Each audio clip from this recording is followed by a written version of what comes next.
Atrofga nazar solsang, odamlarga miyasi bilan urushib qolgan odamlar ham uchrab qolyapti. Nima emish? Erkak kishidan faqat o'g'il farzand tug'ilar ekan, qiz farzand tug'ilmas ekan. Uni savol bersang agar oldinga o'tkazib o'sha odamda, seni onangni laylak tashlab ketganmi? Endi opa-singlisi yo'qdir, shuning uchun shu gapni gapirayotgandir.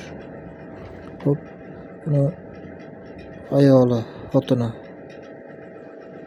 uchi, uni qaynotasi erkaklar qatoridan chiqib ketganmikin?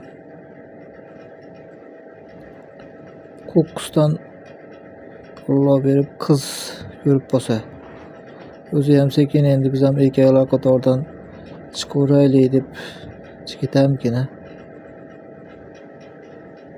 O 7 o'lchab bir kesda edi oldingi zamonda. Hozir 7 o'lchab emas, 70 o'lchab keyin kesish kerak bunday o'ylab.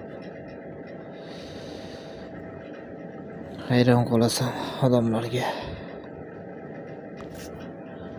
Nima deysizlar shu fikrga?